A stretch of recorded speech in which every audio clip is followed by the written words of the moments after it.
Sanibona bafethu. So lana izolo uMickey Junior ijournalist yala eAfrica ejwayele ukusidilivela indaba zebhola zala eAfrica. Ikhiphile izolo statement, ikhipha ipost and abantu abaningi ade bengibuza ngale post le, bengibuza ukuthi luthini uvo lwami regarding le post le ayenzile izolo. Uthi lana Monopoly Saling is not happy at Orlando Pirates.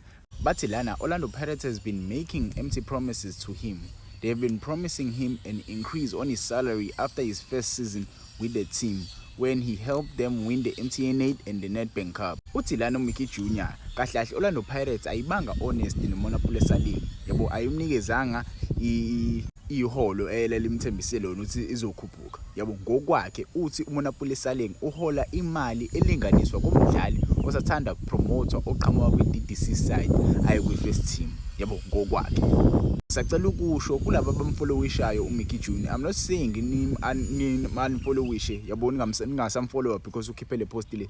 Yes, uyikhiphile le post le and yes ngizonitshela amanga lawa. Yabo amanga uSaling akayihola imali lingana nabadlali abaqhamuka kwi-DDC side. Yabo uSaling uhola imali yangempela kwi-Orlando Pirates because i-contract yaSaling ya-upgrade i-contract yaSaling ngosikhathi ephuma le kuMoroka Swallows. Menikhumbula kahle uSaling wafika ku-Orlando Pirates samlona le kuMoroka Swallows uthi ayothola ama-minutes nyana. Umjidi wafika lapha wadlala kamnandi wabuya ku-Orlando Pirates. Orlando Pirates ya-activate uku-upgrade i-contract yakhe. Le contract yakhe nje bayi-upgrade yayithe khona umjidi uzofika ahlale Orlando Pirates mase kuyisikhathi ukuthi ahambe kuzoba ne-clause yokuthi ahlale another 2 years. Orlando Pirates yayifakile leyo clause leyo and umjidi wayisayina. Yabo but mina ngokwami regarding le post uMickey ngizothini, I really like i-bravery yakhe lo mjidi lo because many journalists are quiet about lolu daba lika Monopoly Saling.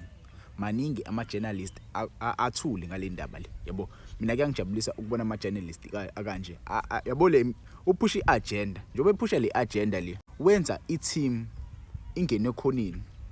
I-team phela manje right now njengoba kunepost kanje i-team meli answerish ikhipha ama-facts.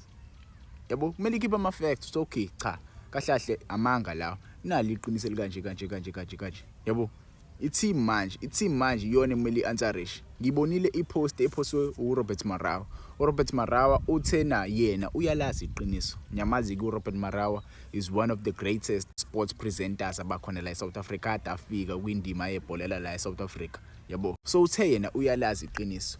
Unikeza iOrlando Pirates 48 hours ukuthi ikhulume iqiniso ukuthi kwenzakalani regarding uMonopoly Saling noOrlando Pirates or yena uzoyikhipha indaba asho ukuthi kahle kwenzakala 1 no 2 no 3 but umthombo wami ungitshela ukuthi uMonopoly Saling uyena orongi kulolu daba lolu regarding this matter of uMonopoly Saling noOrlando Pirates. Thiwa uyena uSaling orongi.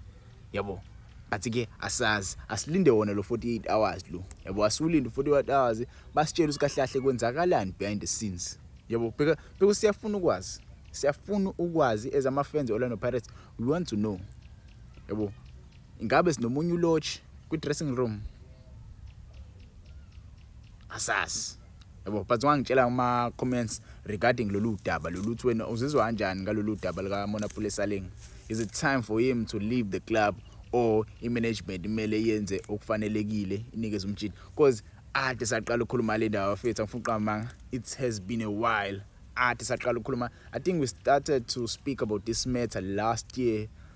It was around October or November. Yabo somewhere there ade saqala ukukhuluma le ndaba le and ngempela esiyakhathaza ngokwakho ungitshela ukuthi uzizwa kanjani ngale ndaba le. Should we wait for uRobert noma silindele iclub ukuze sitshele kahle ukuthi kwenzakalani because right now abantu abaningi abazi, ama-journalist amaningi athule and uRobert Marawa uyi-icon kuma-journalist akhona la eSouth Africa regarding i-Betway Premiership regarding izindaba ze-PSL. So yena umuntu one-voice enkulu ngempela. Mezazi indaba kumele ngempela simnikeze indlela. Yabo.